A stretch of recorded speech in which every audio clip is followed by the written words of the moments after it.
Welcome to the future of work. Frontiere is the channel that tells the stories of new jobs and the skills needed to do them. Subscribe to the channel and turn on notifications so you don't miss upcoming videos. Imagining that a sector like video games could create new professional roles seems truly unlikely. In fact, as Frontiere, we've called these roles precisely unlikely profiles. It's a sector that generates two types of jobs: those who design and produce video games, but also the professions that are born within gaming itself. When people think of jobs in this sector, they think of programming. In reality, there's graphic design, there's writing, and there are many other things. But what is the entry point? There are universities, there are academies, there are schools, and there are truly skilled professionals working in these institutes. And what about the self-taught? There are still self-taught individuals. They have to work in companies. The big companies are the ones that offer more security and more opportunities, but it's harder to stand out. In smaller companies, on the other hand, there's a greater chance to stand out because one person does a bit of everything. In the meantime, there are these activities that are traditional and generate traditional jobs. But the two activities that interest us are those related to design and those related to production. As far as design is concerned, the development team is central, the game developer.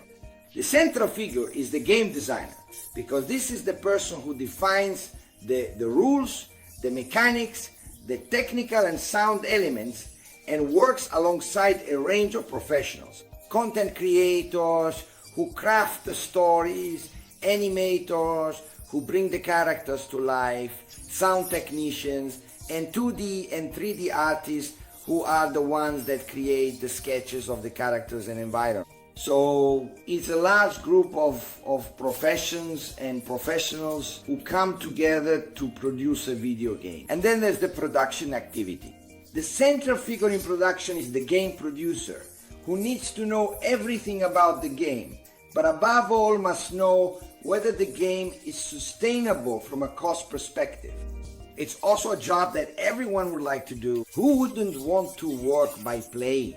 But actually, these games need to be tested to find out if there are any bugs or anomalies before releasing them to the market. So there's a whole group of professions that essentially operate within both large and small companies.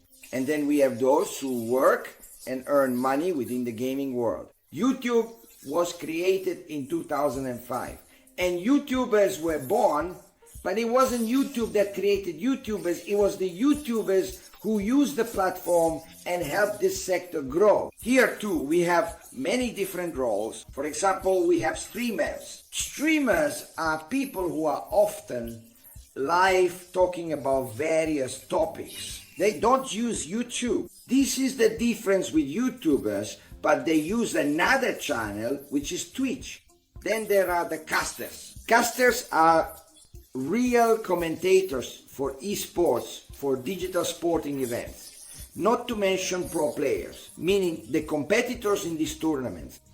They can have hundreds, thousands, even millions of followers, and so obviously there are subscriptions, memberships, advertising. In other words, there's business involved. What do you think about all these new profiles? Leave me your thoughts down below, and I'll see you in the next video.